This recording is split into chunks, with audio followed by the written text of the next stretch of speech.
Hello everyone, welcome back to Ajith movie మోటీస్ YouTube channel. నేను ఈ వీడియోలో రీసెంట్గా తమిళ్లో రిలీజ్ అయిన స్టీఫెన్ అనే మూవీని ఎక్స్ప్లెయిన్ చేయబోతున్నాను. ఈ మూవీ నెట్ఫ్లిక్స్లో స్ట్రీమింగ్ అవుతుంది, మన తెలుగులో కూడా ఉంది. ఫైనలీ మూవీ చూసిన తర్వాత నాకైతే చాలా బాగా నచ్చిందండి. జనరల్గా క్రైమ్ థ్రిల్లర్ మూవీస్లో క్రైమ్ జరిగిన తర్వాత కిల్లర్ ఎవరు అనే పాయింట్ చుట్టూ మూవీ తిరుగుతుంది కదా, కానీ ఈ మూవీలో కిల్లర్ హత్యలు చేసిన తర్వాత సరెండర్ అయిపోతాడు. నేను 9 హత్యలు చేశాను అమ్మాయిలని. అతను ఎందుకు సరెండర్ అయిపోయాడు, 9 మంది అమ్మాయిలను చంపడానికి కారణం ఏంటి, నిజంగా అతనే మర్డర్స్ చేశాడా లేదా అని తెలుసుకోవాలంటే మూవీ చూడాల్సిందే. చాలా ఇంట్రెస్టింగ్ గా ఉంటుంది. ఒక డిఫరెంట్ ఎక్స్పీరియన్స్ అయితే మీకు కలుగుతుంది. ఇంకా ఏ మాత్రం లేట్ చేయకుండా నేనైతే మూవీలోకి వెళ్ళిపోతాను. అంతకంటే ముందు మీకు ఏం చేయాలో తెలుసు కదండి. చిన్న లైక్ అండ్ స్మైల్ తో వీడియోని స్టార్ట్ చేసేయండి. Thank you. మూవీ ఓపెన్ అవగానే స్టీఫెన్ చిన్నప్పుడు రంగుల రత్నం దగ్గరికి వెళ్ళి ఒకడే ఒంటరిగా అందులో తిరగాలనుకుంటాడు. అయితే తిరుగుతుంటే అతనికి వాళ్ళ అమ్మ వయసు, వాళ్ళ నాన్న వయసు ఒక డెవిల్ స్మైల్ ఇస్తూ వినిపిస్తుంది. కొన్ని సంవత్సరాల తర్వాత స్టీఫెన్ పెద్ద అయిన తర్వాత ఫిలిం మేకర్ అవుదామని, డైరెక్టర్ అవ్వాలని కొంతమంది అమ్మాయిలను తీసుకొచ్చి రిహార్సల్ చేయించేవాడు. ఈ విధంగా నాకు యాక్టింగ్ కావాలి మీలో నుంచని. రిహార్సల్ చేస్తున్న సమయంలోనే ఇదంతా యాక్టింగ్ అంటూ, నేను ఇప్పుడు కత్తితో నేను పొడడానికి వస్తాను, నువ్వు భయపడాలని, రియాక్షన్ ఇవ్వాలని కత్తితో నిజంగానే వెళ్ళి పోట్ చేస్తాడు. ఇలా చాలా మంది అమ్మాయిలను చేస్తాడు. చేస్తే వరుసగా అమ్మాయిలు మిస్ అవుతున్నారన్న ఇన్ఫర్మేషన్ పోలీసులకు వచ్చి పోలీస్ ఇన్వెస్టిగేషన్ చేస్తూ ఉంటారు కిల్లర్ని పట్టుకోవడానికి. ఇంకోవైపు టీవీ ఛానల్స్లో కూడా బ్రేకింగ్ న్యూస్గా మారుతుంది. ఫైనల్లీ ఇదంతా చేస్తుంది స్టీఫెన్ అని పోలీసులు తెలుసుకుని స్టీఫెన్ వాళ్ళ ఇంటికి వెళ్ళి ఎన్కౌంటర్లో చంపేద్దాం, 9 మందిని కిరాతంగా చంపాడని వెళ్ళి రెడ్ హ్యాండెడ్గా పట్టుకోవడానికి ప్రయత్నిస్తే స్టీఫెన్ ఏమో నేరుగా పోలీస్ స్టేషన్కి వెళ్ళి, నా పేరు స్టీఫెన్, ఇప్పుడు జరుగుతున్న హత్యలన్నీ నేనే చేశాను, 9 మంది అమ్మాయిలను చంపానని సరెండర్ అయిపోతాడు. ఇదంతా చూసి అక్కడ ఉన్న వాళ్ళు భయపడిపోతారు. కొంతసేపటికి area crime inspector, investigation officer అక్కడికి వస్తారు. అతని పేరు మైకేల్. ఇంటి దగ్గరికి వెళ్ళి ఎన్కౌంటర్ లో లేపేద్దాం అనుకుంటే వీడేంటి స్టేషన్ దగ్గరకు వచ్చి వాడే సరెండర్ అయిపోయాడు. ఏమైంటుంది మోటివ్ అని ఆలోచించుకుంటూ స్టేషన్ దగ్గరకు వస్తే స్టేషన్ బయట ఉన్న వాళ్ళందరూ ప్రొటెక్ట్ చేస్తున్నారు. వాడిని ఉరిదీయాలి, 9 మంది అమ్మాయిలకు న్యాయం చేయాలని. కానీ మైకేల్ మైండ్ లో ఎన్నో ప్రశ్నలు. స్టీఫెన్ ఎందుకని ఇప్పుడే వచ్చి సరెండర్ అయ్యాడు? వాడు అనుకుంటే ఒక హత్య చేసిన తర్వాత అయినా సరెండర్ అయ్యుండొచ్చు, ఇప్పుడు 9 చేసిన తర్వాత ఎందుకు ఇలా అయిపోయాడు? అతని ప్లాన్ ఏంటి? వేరే ఎవరైనా కాపాడడానికి వాళ్ళు దొరికిపోతారేమో అని ఇతనే వచ్చి సరెండర్ అయిపోతున్నాడా? వీడు కంప్లీట్ డీటెయిల్స్ తెలుసుకోవాలని అనుకుంటాడు. ఇప్పుడే మూవీ టైటిల్ కార్డ్ పడుతుంది. స్టీఫెన్ వచ్చేస్తే స్టీఫెన్ ని మైకేల్ అని మిగతా పోలీసులందరూ తీసుకెళ్లి హత్య ఎలా చేశాడో ఒక రిపోర్ట్ తీసుకుంటారు. అతను కూడా కత్తి తీసుకొని నేను ఇలాగే ప్లాన్ చేసి చంపానని మొత్తం ప్రాసెస్ అంతా ఎక్స్ప్లెయిన్ చేస్తున్నాడు. అతను చూసి లిటరలీ మైకేల్ భయపడతాడు. వీడేంటి మరి ఇలా ఉన్నాడు, ఇలా క్రూరంగా చంపేస్తున్నాడు ఏంటని. అంతా ఓకే. చంపిన తర్వాత బాడీస్ అన్ని తీసుకెళ్లి ఎక్కడ పడేస్తున్నావు అంటే, నేను తీసుకెళ్లి ఒక అడవిలో పడేస్తాను. నిజంగా బాడీస్ అన్ని ఎక్కడికి వెళ్తాయో నాకు తెలీదు. తర్వాత నెక్స్ట్ డే వెళ్ళి చూస్తే ఆ బాడీస్ అక్కడ ఉండదని ఆ అడవి దగ్గరికి వెళ్ళి చూపిస్తాడు. పోలీసులందరూ అడవిని చూసి అక్కడ ఒక చైన్ ఉందని చూస్తారు. ఆ చైన్ ఎవరిదై ఉంటుందని ఇన్వెస్టిగేట్ చేస్తారు. నెక్స్ట్ డే స్టీఫెన్ ని కోర్టులో సబ్మిట్ చేసినప్పుడు స్టీఫెన్ మీరు చేసిన తప్పును మీరు ఒప్పుకుంటున్నారా అంటే స్టీఫెన్ ఒప్పుకుంటానని అంటాడు. వాదోపవాదాలన్నీ విన్న తర్వాత కోర్టు 15 days టైం ఇస్తుంది. ప్రాపర్ ఎగ్జామినేషన్ చేయండి, ఒక మెడికల్ కౌన్సిలర్ని పెట్టండి, స్టీఫెన్ మెంటల్ హెల్త్ ఎలా ఉందో కనుక్కోండి. ఒకవేళ అతని శిక్ష పడిన తర్వాత ఇందులో వేరొకరు ఇన్వాల్వ్ అయి ఉన్నారని తెలిస్తే ప్రాబ్లం అవుతుంది కదా అని ముందుగానే అన్ని క్లారిఫికేషన్ తెచ్చుకోవాలని 15 days టైం ఇస్తారు. మీరా మెడికల్ కౌన్సిలర్, మీరాకి మైకేల్ కి మంచి బాండింగ్ ఉంటుంది. ఒక రకంగా వీళ్ళు లవర్స్ కూడా అయ్యుండొచ్చు. మీరా మైకేల్ కండిషన్ ని, మైకేల్ బిహేవియర్ ని చూసి స్టడీ చేస్తూ ఉంటుంది. మైకేల్ కి సంబంధించి కొన్ని విషయాలు తెలుసుకుంటుంది. 2006 లో మైకేల్ చిన్నగా ఉన్నప్పుడు కుట్టన్ అనే ఒక కుక్క పిల్లని తీసుకొని పెంచుకుంటుంటారు మైకేల్ వాళ్ళ అమ్మ. అయితే మైకేల్ వాళ్ళ నాన్న ఎప్పుడు చూసినా వాళ్ళ అమ్మని తిడుతూ ఉంటాడు. ఇద్దరి మధ్య అండర్స్టాండింగ్ ఉండదు. ఒక సైకో లాగా బిహేవ్ చేస్తూ ఉంటాడు మైకేల్ వాళ్ళ నాన్న వాళ్ళ దగ్గర. మైకేల్ని కూడా సరిగా పట్టించుకోడు. మీరే తిండి దండగా అంటే ఇప్పుడు కొత్తగా కుక్క పిల్లని తీసుకొచ్చారని కుక్క పిల్లని చంపేస్తాడు. దీంతో మైకేల్కి కోపం వేస్తుంది, ఇష్టంగా తీసుకొచ్చాడని. ఆ తర్వాత కుక్క పిల్లని తీసుకెళ్లి ఒక ప్లేస్ లో పాతి పెడుతుంది మైకేల్ వాళ్ళ అమ్మ. ఇదంతా చూసి మైకేల్ బాధపడుతూ ఉంటాడు. ఇప్పుడు ప్రెసెంట్ లో మైకేల్ మీరా దగ్గరికి వెళ్ళి నేను అన్ని నిజాలు ఒప్పుకున్నాను, అయితే ఇప్పుడు మళ్ళీ టెస్ట్లు అంటున్నారు ఏంటంటే ఏం కంగారు పడుకు, ఇది నార్మల్ టెస్ట్లు మాత్రమే, నేను నీకు కొన్ని ఇమేజెస్ చూపిస్తాను, అది నీకు ఎలా అనిపిస్తుందో చెప్పు అని అంటే కొన్ని ఇమేజెస్ చూపిస్తుంది. స్టీఫెన్ ఒక ఇమేజ్ ని క్రూరంగా రాక్షసులాగా కనిపిస్తుందని అంటాడు. ఇంకో ఇమేజ్ ని ఒక అమ్మాయి ప్రైవేట్ పార్ట్ లాగా ఉందని అంటాడు. అతను చెప్పిందంతా విన్న తర్వాత చిన్నప్పుడు మీ నాన్న వల్ల మీ అమ్మ కష్టపడ్డారు అవునా అని అంటే అది కాదని జరిగింది చెప్తాడు. మళ్ళీ 2012లో స్టీఫెన్ టీనేజ్ అది ఒక ఒకరోజు హఠాత్తుగా స్టీఫెన్ వాళ్ళ నాన్న హాస్పిటల్లో ఉన్నారని ఫోన్ కాల్ వస్తుంది స్టీఫెన్ వాళ్ళ అమ్మకి. వెంటనే స్టీఫెన్ వాళ్ళ అమ్మ హాస్పిటల్లోకి వెళ్ళి తెలుసుకుంటే స్టీఫెన్ వాళ్ళ నాన్న కాలేజ్లో ఒక అమ్మాయి ప్రైవేట్ వీడియోని షూట్ చేసి మరీ లీక్ చేశాడని, అది కూడా ప్రెజెంట్లో అక్కడున్న ఆ ఏరియా ఇన్స్పెక్టర్ కూతురుదని తెలుసుకుని, ఈ విషయం తెలుసుకున్న ఇన్స్పెక్టర్ అతన్ని బాగా కొట్టి హాస్పిటల్లో జాయిన్ చేశాడని తెలుసుకున్న తర్వాత స్టీఫెన్ వాళ్ళ అమ్మ అక్కడికి వెళ్ళి స్టీఫెన్ వాళ్ళ నాన్నని బాగా కొడుతుంది. ఇలానే చేసేది, ఒక ఆడపిల్ల జీవితాన్ని నాశనం చేసి ఇప్పుడు నన్నేదో చేసేయాలని చూస్తున్నావు, ఏదో ఆర్డర్స్ పాస్ చేస్తున్నావు, నువ్వు చెప్పినట్టు నేను వినాలని కోపంగా అతన్ని కొడుతుంది. ఎన్ని రోజులు తన మనసులో దాచుకున్న కోపం అంతా ఒక్కసారిగా బ్లాస్ట్ అయిపోతుంది. స్టీఫెన్ వాళ్ళ నాన్న బెడ్కే పరిమితం అవుతాడు కొన్ని రోజులు. ఆ తర్వాత ఇంటికి వెళ్ళిన తర్వాత స్టీఫెన్ వాళ్ళ నాన్నని అప్పటి నుంచి గుప్పెట్లో పెట్టుకొని అతన్ని బెదిరించి స్టీఫెన్ వాళ్ళ అమ్మ కంప్లీట్గా ఇంటిని మొత్తం తన కంట్రోల్లోకి తెచ్చుకుంటుంది. స్టీఫెన్ వాళ్ళ నాన్నకి అస్సలు భయపడదు. నైట్ టైంలో కొన్ని రకాల బిజినెస్ కూడా చేస్తుంది డబ్బుల కోసం. స్టీఫెన్ వాళ్ళ నాన్నకి వాళ్ళ అమ్మని చూస్తే చాలా భయం వేస్తుంది. ఎవరైనా ఇంట్లోకి వస్తే వాళ్ళ దగ్గర మాత్రం మొత్తం నార్మల్ గానే ఉండేలా బిహేవ్ చేస్తూ వాళ్ళు వెళ్ళిన తర్వాత మళ్ళీ అలాగే మారిపోతుంది. వీళ్ళ ముగ్గురు మధ్య సరిగ్గా కమ్యూనికేషన్స్ ఉండదు, ఇద్దరు భయపడుతుంటారు వాళ్ళ అమ్మకి. స్టీఫెన్ వాళ్ళ నాన్న స్టీఫెన్ దేనికి వీళ్ళని ఇంటి నుంచి బయట కూడా పంపించదు. ఇది జరిగిందని, ఇంతవరకు జరిగిందంతా మీరా దగ్గర స్టీఫెన్ చెప్తాడు. ఆ తర్వాత మీరా మైకేల్ దగ్గరికి వెళ్ళి వాడు ఏదో దాస్తున్నాడన్న విషయం మాత్రం నాకు అర్థమవుతుంది, స్టీఫెన్ లైఫ్ లో ఏదో బిగ్ థింగ్ జరిగింది, అందువల్ల ఇలాంటి డెసిషన్ తీసుకున్నాడని మైకేల్ తో అంటే, మైకేల్ వాడి లైఫ్ లో ఉన్న క్యారెక్టర్స్ అన్నిటిని నేను కలవాలని వాళ్ళ దగ్గరికి వెళ్తాడు. చుట్టుపక్కల ఉన్న ఫ్యామిలీస్ ద్వారా మైకేల్ వాళ్ళ అమ్మ నాన్న గురించి, మైకేల్ గురించి తెలుసుకుంటే మైకేల్ వాళ్ళు ఇంట్లో ఉన్నట్టే ఎవరికి తెలియదు, అంత సైలెంట్ గా ఉండేవాళ్ళు. మైకేల్ చాలా మంచోడు, అలాంటి వాడు ఇలా చేశాడంటేనే మాకు కూడా నమ్మబుద్ధి అవ్వట్లేదు, వాడికి సిగరెట్ అలవాటు కూడా లేదు సార్ అని అంటాడు. చిన్నప్పటి నుంచి ఇంట్లోనే తల్లి పెంపకంలోనే పెరిగాడని. స్టీఫెన్ బెస్ట్ ఫ్రెండ్ గురించి తెలుసుకుని అతని దగ్గరికి వెళ్ళి అడిగితే, స్టీఫెన్ నా బెస్ట్ ఫ్రెండే సార్, స్కూల్లో కాలేజీలో మేమిద్దరం ఒకే బెంచ్ లో కూర్చునే వాళ్ళం, ఎవరితోనూ ఈజీగా మింగిల్ అయ్యేవాడు కాదు, ఇంట్రోవర్ట్ పర్సనాలిటీ అతనిది, నాతోనే అన్ని షేర్ చేసుకునేవాడు, మేమిద్దరం కలిసి బాగానే ఉన్నాం, కానీ అలాంటి వాడు ఇలా చేశాడంటేనే నాకు కూడా నమ్మబుద్ధి అవ్వట్లేదని అంటాడు. అయితే నేను ఒకరోజు స్టీఫెన్ వాళ్ళ ఇంటికి వెళ్ళినప్పుడు నా దగ్గర మాత్రం వాళ్ళ అమ్మ స్టీఫెన్ తో ప్రేమగా ఉండేటట్టే ఉండింది, కానీ నేను ఇంట్లో నుంచి బయటకు వెళ్ళిన తర్వాత అతన్ని బాగా కొట్టేది, చెప్పిన పని చేయలేనందుకు. ఒకరోజు వాళ్ళ ఇంట్లో నుంచి నేను వెళ్ళిపోయిన తర్వాత నా వస్తువు ఒకటి మర్చిపోయినాను, తిరిగి ఇంటికి వస్తే అప్పటికే స్టీఫెన్ వాళ్ళ అమ్మ పట్టుకొని బాగా కొడుతుంది.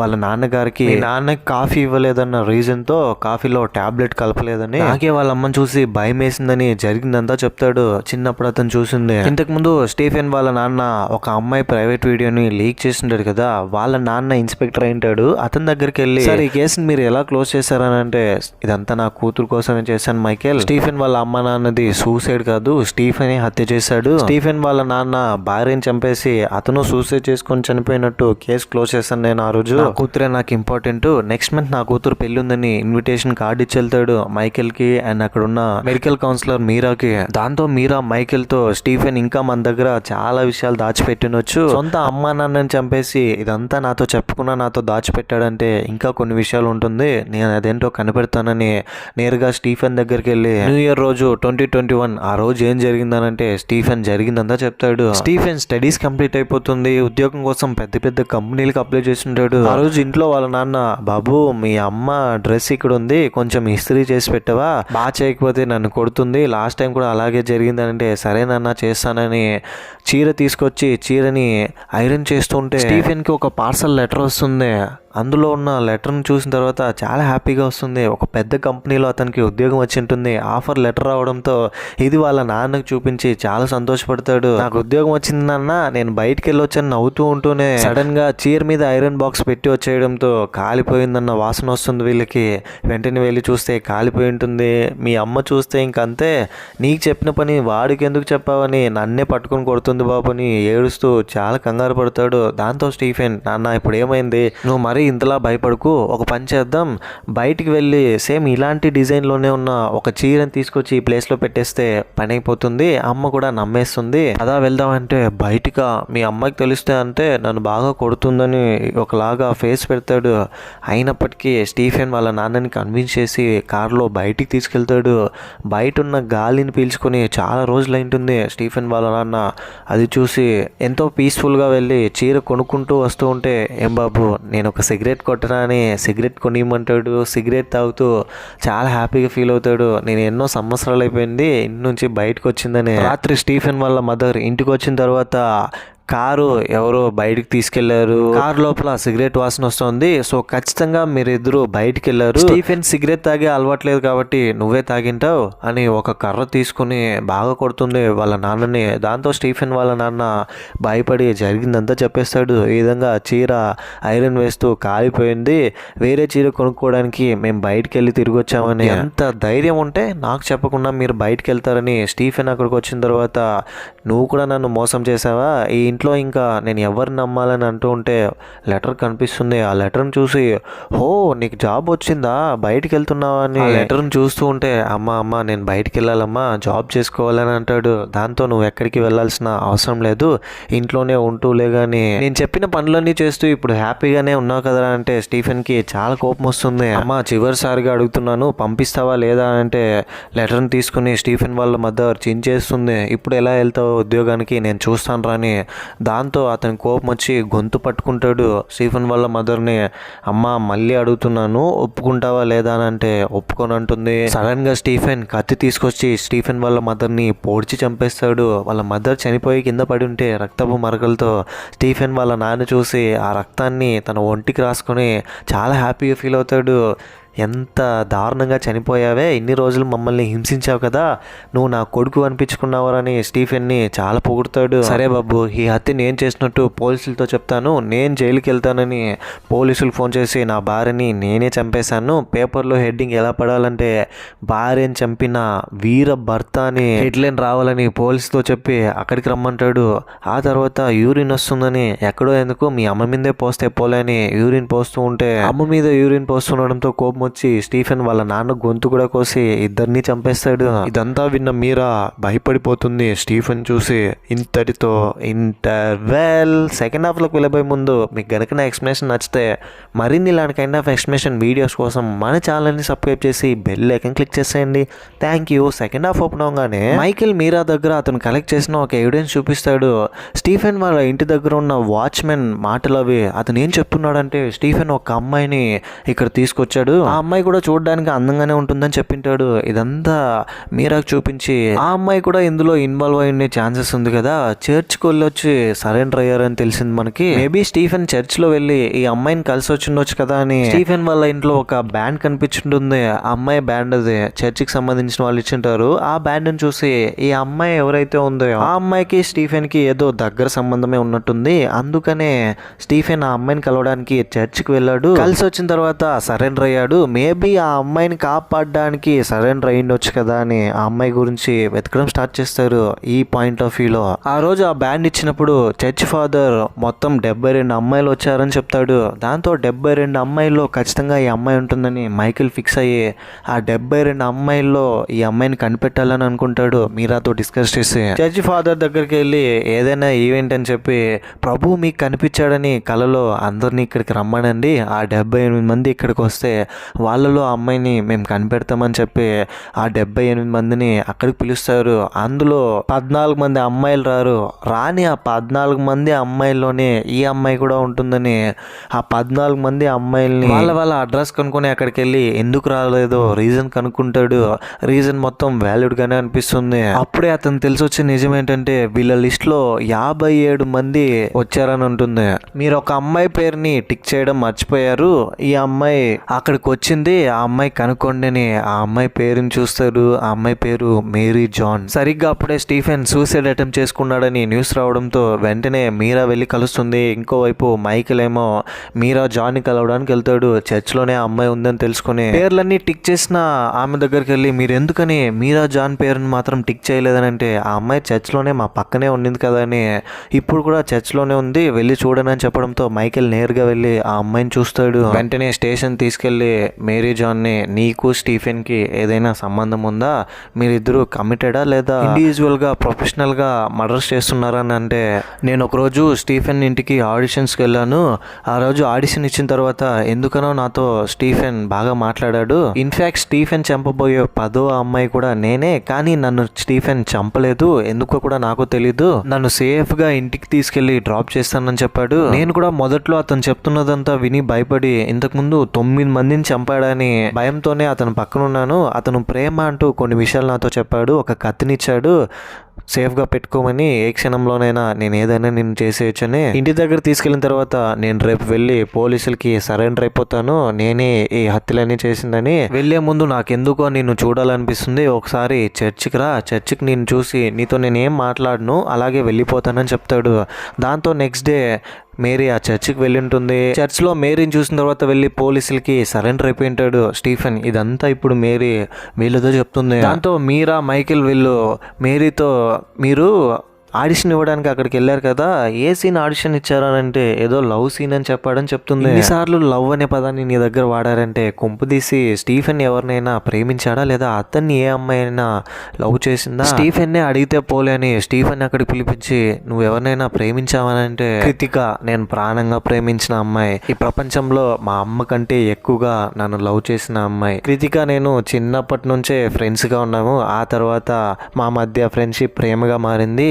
తర్వాత కొన్ని రోజులకి మేము పెళ్లి చేసుకున్నాం. మా అమ్మ నాన్న చనిపోయిన తర్వాత ఇద్దరు కలిసి ఒక ఇంట్లో హ్యాపీగా ఉన్నాం. ఒకరోజు తనతో ఒక నిజం చెప్పాను, మా అమ్మ నాన్నని నేనే చంపాను, వాళ్ళిద్దరూ సూసైడ్ చేసుకొని చనిపోలేదు, ఇప్పటికీ ఆ గిల్ట్ ఫీల్ అవుతున్నానని బాధపడుతూ జరిగిందంతా చెప్తే కృతిక భయపడుతుంది. నువ్వేం భయపడకు, ఏం కాదులేని, నీకు కూడా తెలుసు కదా మా అమ్మ నాన్న ఎంత చెడ్డవాళ్ళు అని కృతికాని కన్విన్స్ చేస్తాడు. స్టీఫెన్ వాళ్ళ అమ్మ నాన్న ఫొటోస్ని గోడకు పెడితే ఆ ఫోటో స్టీఫెన్తో కమ్యూనికేట్ అయ్యేటట్టు ఫీల్ అవుతాడు. వాళ్ళ అమ్మ నాన్న మళ్ళీ ఇద్దరు గొడవ పడుతున్నట్టు స్టీఫెన్కి వచ్చి చెప్తున్నట్టు. స్టీఫెన్ వాళ్ళ నాన్న ఫోటో స్టీఫెన్తో, మీ అమ్మ కంటే నా ఫోటో కింద ఉంది, కనీసం ఫోటో అయినా పైన పెట్టానంటే, స్టీఫెన్ అలా చేయకు, మీ నాన్న ఎప్పుడు నా కిందే ఉండాలని చెప్తూ ఉంటుంది. ఆ తర్వాత కృతిక ఆఫీస్కి వెళ్తున్నా కూడా స్టీఫెన్ కృతికకు తెలియకుండానే ఫాలో అవుతాడు. కృతిక ఒక రోజు దీన్ని గమనించి స్టీఫెన్ని అర్థం చేసుకుని, స్టీఫెన్ వాళ్ళ అమ్మా నాన్నని చెప్పినందుకు ఇప్పటికీ గిల్ట్ గా ఫీల్ అవుతూ మెంటల్ గా సఫర్ అవుతున్నాడని తెలుసుకుని డాక్టర్ దగ్గరికి వెళ్ళాలంటుంది. ఆల్మోస్ట్ ఇంకా డాక్టర్ని కలిసే సమయంలోనే స్టీఫెన్ కృతికతో, చూడు కృతిక, నేను డాక్టర్ దగ్గరికి వెళ్ళను, నేను ఇప్పుడిప్పుడే నార్మల్ అవుతున్నాను, నన్ను నమ్ము, నేను ఎప్పట్లాగానే నీతో హ్యాపీగా ఇంతకు ముందులాగానే ఉంటానని ఏడుస్తూ నాతో పాటు వచ్చాయని డాక్టర్ దగ్గరికి వెళ్ళకుండానే ఇంటికి తీసుకెళ్ళిపోతాడు. కొన్ని రోజులు బాగానే ఉంటాడు, కానీ సడన్గా ఒకరోజు స్టీఫెన్ అతనిలో అతనే మాట్లాడుకుంటున్నాడు. అతని ముందు ఇంకో వ్యక్తి ఉన్నట్టు, అతనితో, కృతిక చూడు నా కోసం ఎంత చేస్తుందో,